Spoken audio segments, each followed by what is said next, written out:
नमस्कार, मैं हूं राज और आप देख रहे हैं प्योर पॉलिटिक्स। जब से बंगाल में ये एसआईआर की प्रक्रिया शुरू हुई है और जब से ये बात समझ में आई कि ममता बनर्जी के लगभग 1 करोड़ फर्जी वोटरों के नाम काटी जा सकती है, क्योंकि वो पूरी लिस्ट आ गई है और उसमें लगभग 1 करोड़ फर्जी वोटर के नाम सामने आ रहे हैं और वो कट सकते हैं। और जब से ये संभावना सामने आई है तब से ममता बनर्जी के तो होश उड़े हुए हैं। अब वो पूरी कोशिश कर रही हैं कि किसी तरह से उनके ये जो फर्जी वोटर हैं, जिनमें ये बांग्लादेशी घुसपैठिए हैं, रोहिंग्या घुसपैठिए हैं, मरे हुए जो लोग हैं जिनके नाम पे फर्जी वोटिंग कराती हैं, उन सबको कैसे कटने से रोका जाए, इस जुगाड़ में वो लगी हुई हैं। अब वो कभी एसआईआर कर्मचारियों को डराने धमकाने की कोशिश कर रही हैं, तो कभी इन घुसपैठियों को हर तरह के डॉक्यूमेंट्स उपलब्ध करवा रही हैं, ये बांग्लादेशी और रोहिंग्या को। कभी वो सुप्रीम कोर्ट पहुंच जाती हैं और ये कहती हैं कि जी बीएलओ जो हैं या बूथ लेवल जो ऑफिसर्स हैं वो आत्महत्या कर रहे हैं, तो ये मामला उठाने की कोशिश करती हैं। तो कभी मोदी सरकार को इस बात के लिए कोसती हैं कि वो जानबूझकर कुछ खास समुदाय के लोगों को, उनका इशारा उन घुसपैठियों की तरफ है क्योंकि उनमें से ज़्यादातर मुसलमान हैं, वो कहती हैं कि जी मुसलमानों को निशाना बनाया जा रहा है। लेकिन ममता की समस्या यह है कि उनकी किसी भी ऐसी कोशिश को कोई सफलता नहीं मिल रही है। एसआईआर का काम चल रहा है और मोदी सरकार और इलेक्शन कमीशन ने तो साफ कह दिया है कि भाई वो किसी भी तरह के दबाव में नहीं झुकेंगे और ये काम तो चलता रहेगा। ममता बनर्जी की आखिरी उम्मीद सुप्रीम कोर्ट से थी, लेकिन सुप्रीम कोर्ट के जैसे बयान आ रहे हैं वो अपने आप में ममता के लिए अच्छी खबर नहीं है। और अभी तो सुप्रीम कोर्ट ने ममता बनर्जी को डांट करके कोर्ट से भगा दिया, कहा भाग जाओ, ये सब बहाने लेकर के हमारे पास मत आया करो। अच्छा, अब देखिए एसआईआर को लेकर के ये सुप्रीम कोर्ट ने स्पष्ट कह दिया है कि इलेक्शन कमीशन को इस बात का अधिकार है कि वो वोटर लिस्ट का शुद्धिकरण करे। और सुप्रीम कोर्ट का रुख एसआईआर को लेकर के इतना सख्त है कि उसने इलेक्शन कमीशन को भी लताड़ लगाई है कि भाई आप इतना डर क्यों रहे हैं, जो समस्या आ रही है उसे आप हमें आकर बताइए। अब कभी ये खबर आती है कि बूथ लेवल ऑफिसर्स को डराया धमकाया जा रहा है, कर्मचारियों को बंगाल में डराया धमकाया जा रहा है, तो सुप्रीम कोर्ट ने इलेक्शन कमीशन को भी कहा है कि भाई आप आकर के हमको बताइए कि आपको किन मुश्किलों का सामना करना पड़ रहा है, हम उस पर आदेश देंगे।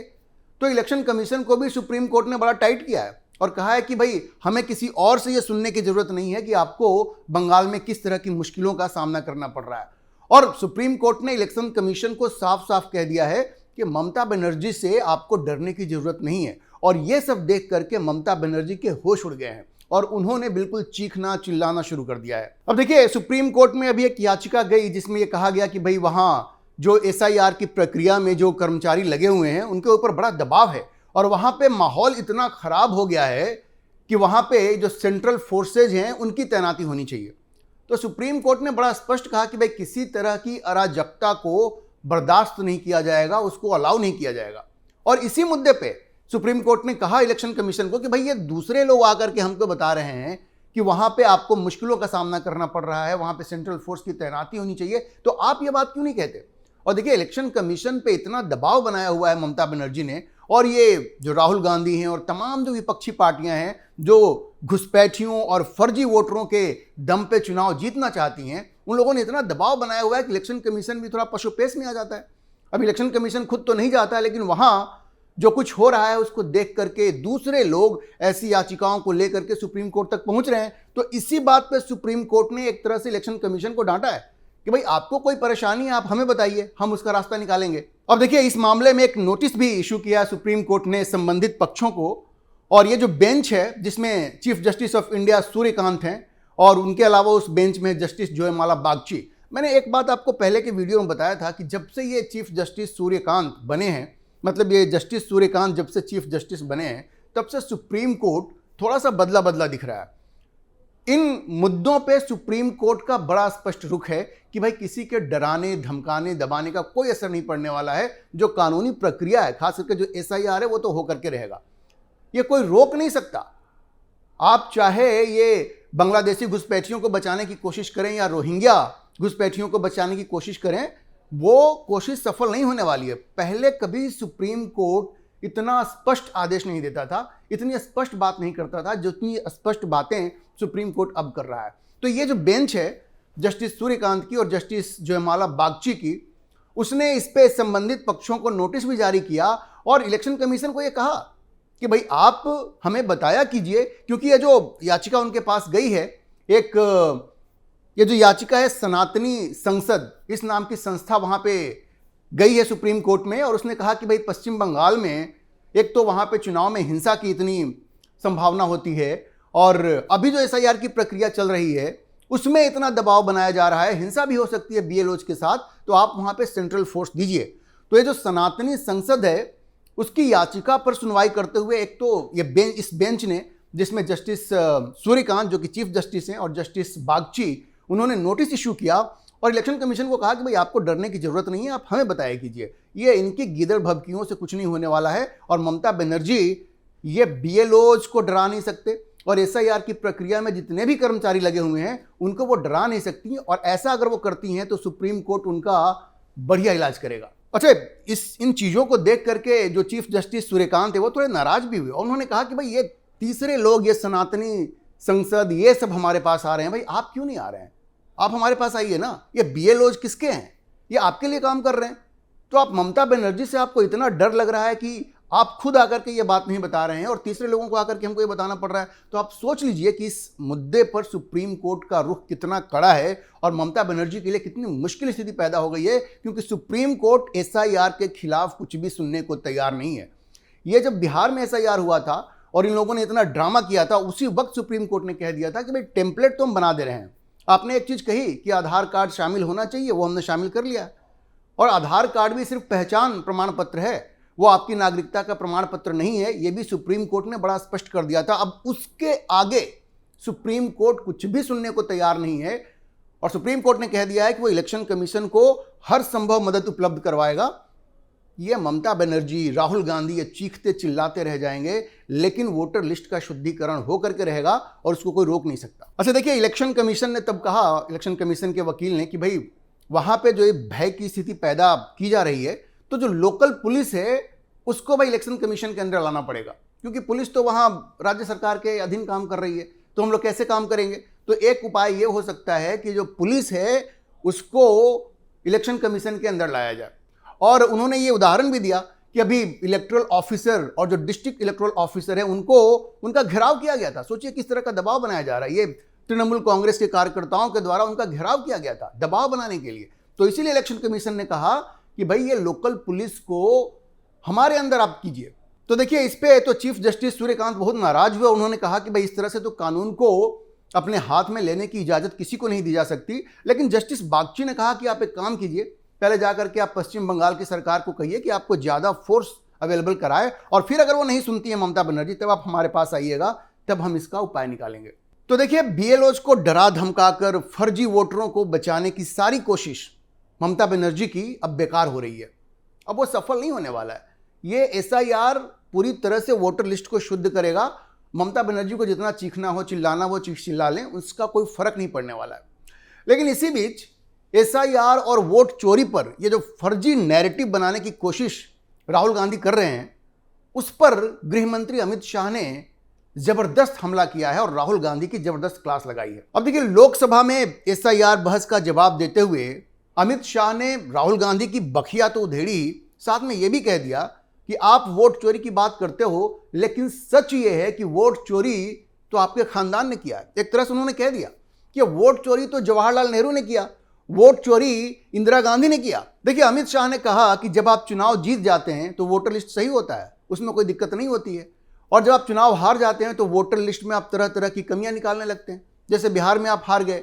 तो सवाल है, यही सब अगर वोटर लिस्ट में कुछ कमी है, उसी को दूर करने के लिए तो एसआईआर हो रहा है, फिर आपका ये जो डबल स्टैंडर्ड है उसका तो कोई मतलब ही नहीं है। अच्छा, फिर उन्होंने राहुल गांधी का जो प्रेस कॉन्फ्रेंस था जिसमें उन्होंने हाइड्रोजन बॉम्ब की बात कही थी, तो अमित शाह ने कहा कि भाई ये वोट चोरी के नाम पे आप हाइड्रोजन बॉम्ब और पता नहीं कौन कौन सा बम आप फोड़ते रहते हैं। भाई फैक्ट तो यही है कि आपका जो परिवार है, आपका जो खानदान है, वो तो उन्होंने कहा कि जनरेशनल वोट चोर है, मतलब कि वो पीढ़ियों से, पीढ़ी दर पीढ़ी ये वोट चोरी करते आ रहे हैं। उसका उन्होंने उदाहरण भी दिया, मतलब अमित शाह ने कह दिया कि राहुल गांधी का तो खानदान ही वोट चोर है।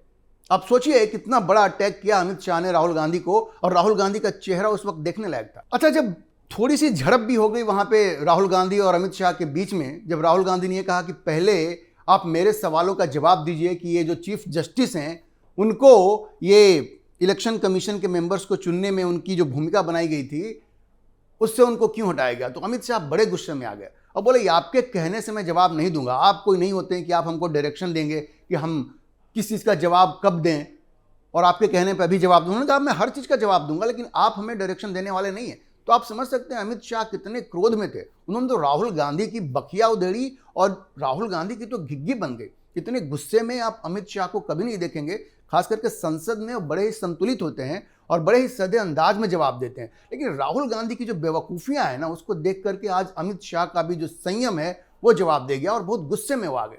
और तब राहुल गांधी के खानदान ने कैसे वोट चोरी की है उस पर अमित शाह ने कहा कि भाई पहला वोट चोरी तो तभी हुआ था जब इस देश के प्रथम प्रधानमंत्री जवाहरलाल नेहरू बन गए। जब 1946 में कांग्रेस अध्यक्ष का चुनाव हुआ, क्योंकि जो कांग्रेस अध्यक्ष थे उन्हीं को प्रधानमंत्री बनना था, तो कांग्रेस की किसी भी इकाई ने जवाहरलाल नेहरू का नाम प्रस्तावित नहीं किया था। किसी ने नहीं किया था, सब ने सरदार पटेल का नाम प्रस्तावित किया था। लेकिन महात्मा गांधी ने सरदार पटेल को कहा कि आप अपना नाम वापस ले लीजिए क्योंकि मैं चाहता हूं कि जवाहरलाल नेहरू प्रधानमंत्री बने। और सरदार पटेल ने उनकी बात मानी और अपना नाम वापस ले लिया।